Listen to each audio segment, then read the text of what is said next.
Hello everyone and welcome to a wonderful game that really shows how easy chess is when you fully understand it. It's from yesterday's knockout phase of the Chessable Masters, the quarterfinals, Magnus Carlsen versus David Anton Guijarro, and this is game 3. Game 1 was won by Magnus, game 2 was drawn, and now Magnus has a chance to end the match before even reaching game 4. He has the white pieces, and this is what happened. You guys will enjoy this one as Magnus opens with f4. He goes for the bird's opening. Sorry about that. In game 1, he opened with the English, so this is basically the same, only on the king side.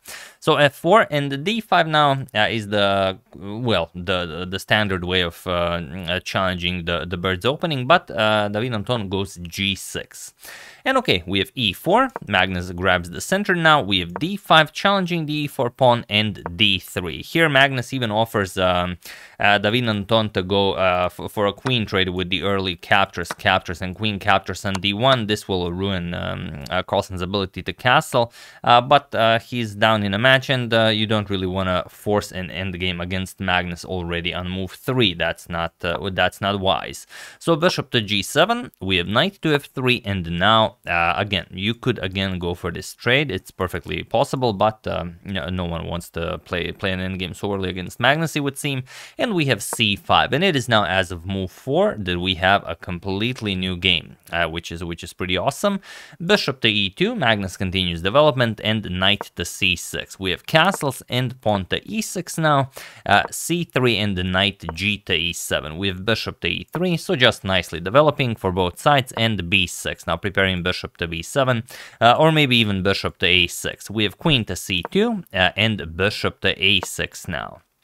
A4 by Magnus, and now rook to c8. We have rook to d1, aligning the rook nicely with the queen on the d file, castles by David Anton, and now comes knight to a3. And this is a bit of an overly ambitious idea for Magnus. He wants to get this knight over to b5, but as you'll see, it was necessary to play bishop to f2 here, because once knight to a3 is played, here David Anton plays the incredibly strong knight to d4. This is the position I've chosen from the thumbnail for the thumbnail, so the one that you guys have seen when you decided to click on this video. Now the idea is, of course, the queen and the bishop are attacked, and you can't just move the queen somewhere. You're gonna lose the bishop. And what happens if you capture the knight with the pawn?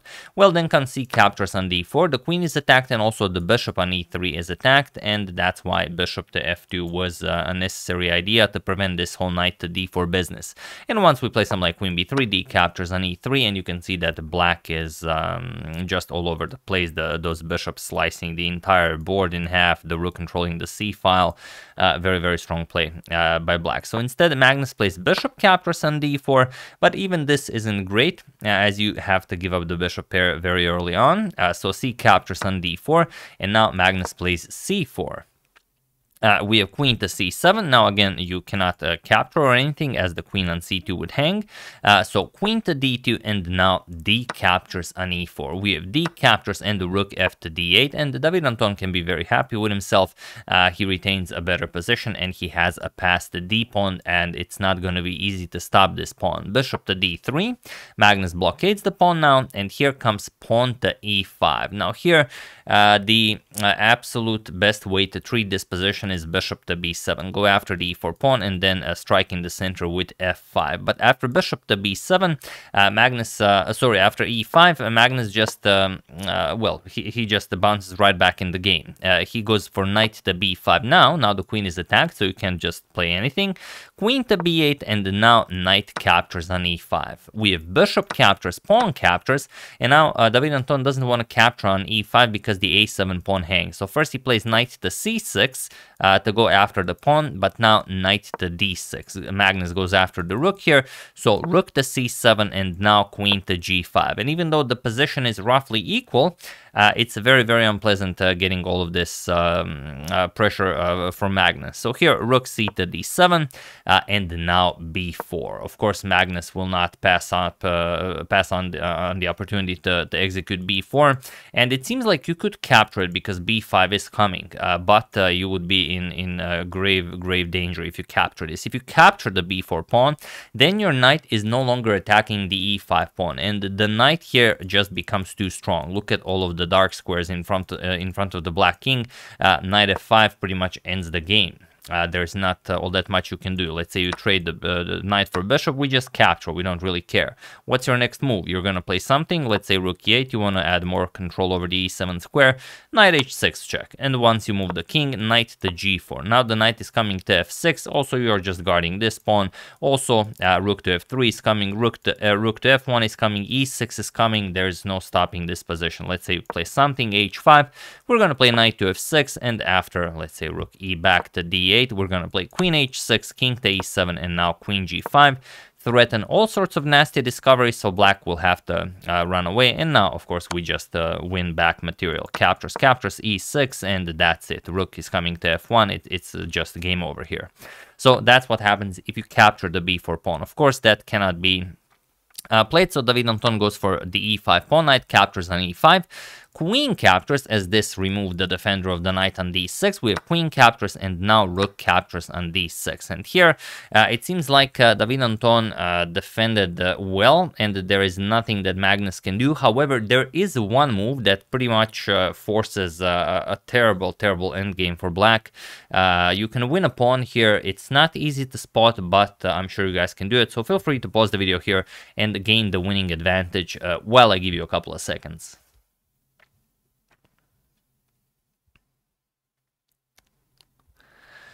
So for those of you who were able to do it, congratulations on finding this incredibly forcing line that wins the pawn. And for those of you who just want to enjoy the show, it is pawn to c5. That's it. We open up an attack towards the bishop, and the rook is now also attacked. So what can you do here? B captures, and now rook to c6. Of course, we have to move the rook, so rook to c6. Now we offer a queen trade. Magnus goes for a queen trade, captures, and now by trading queens, you've removed the defender of the d4 pawn. Now bishop captures on a6, rook captures on a6, and rook captures on d4. By grabbing this pawn, you are now up a pawn, and now you are pushing to win this.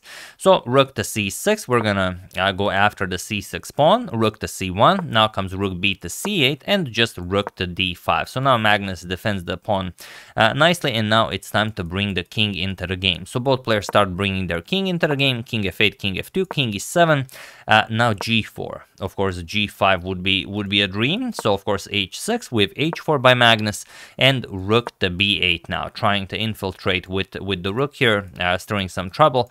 But g5, we have h captures, and now first king to e6. You could also go for rook to b4, but then rook to e5 might be very annoying. So first, David Anton handles this by playing king to e6, and now king to e3. Rook to b3 with check, king to d4, and now rook to b4 with check. And here Magnus just plays rook to c4. He offers a trade of rooks, rook back to b1, and now rook to e5 with check. King d7, and now king to d5. Here king to c3 is a bit more precise, but this is rapid chess. Of course, you can't play perfect moves all the time. Rook to d1 with check, rook to d4 blocking, and now rook captures on d4. We have king captures and the rook to a6 going after this pawn, and now it seems like David Anton will win his pawn back and bounce back in the game, but Magnus has something else to say about the position, and he just plays a5. And now to David Anton's horror, if you capture on a5, then c6 with check opens up a discovery, and you blunder your rook. So of course that cannot be played. King to d8 is played, but now we even have king to d5. Now Magnus willingly gives up the a5 pawn to win the d6 square for his king. So rook captures on a5, king to d6. Now if rook a6 check, then we're just going to block with pawn to c6. So rook to b5, and now we have rook to e7 going after this pawn and this pawn, and that's it. You're now just going to lose the game. So the last attempt is rook captures on c5, hoping that if Magnus captures you, you're just gonna have a winning endgame because of the past a pawn. But of course, Magnus just captures on a7.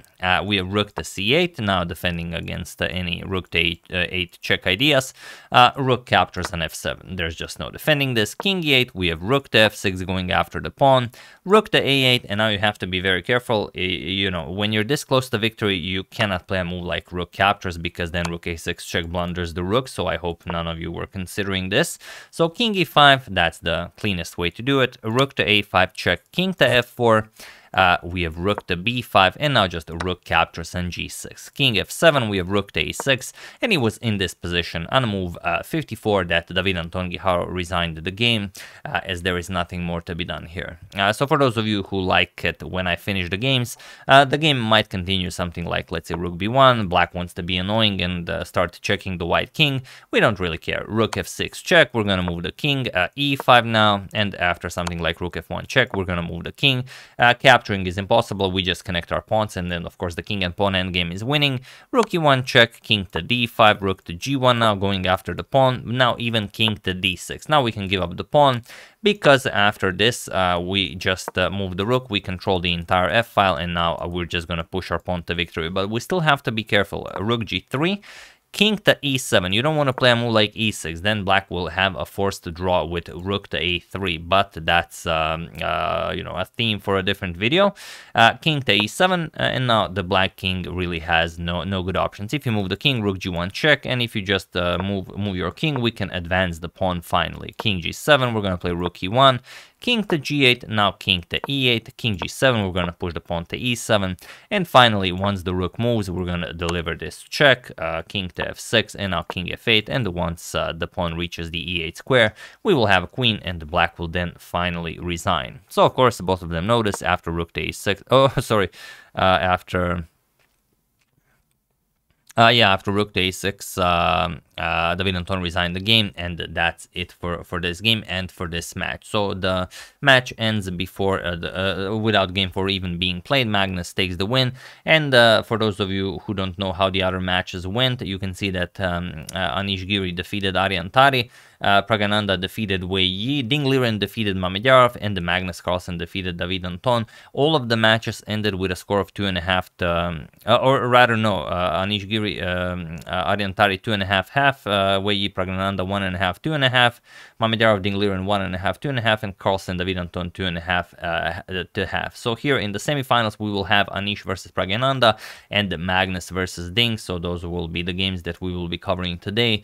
Hope we're gonna enjoy some nice chess, but until then, that's it for this video.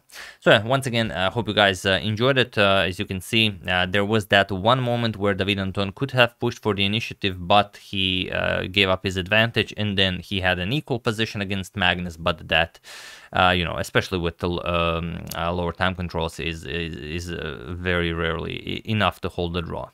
I would like to thank David Kimura, Adam Simmons, Robert Kiefer, Mark Manner, and Nagarjuna Ponugoti for your contribution to my channel. Thank you a lot, I really appreciate it. As usual, you can check 2 of my previous videos here. Thank you for watching, and I will see you soon, continuing the coverage of this magnificent event until it finishes. So thank you all, I will see you soon, and have an excellent rest of your day.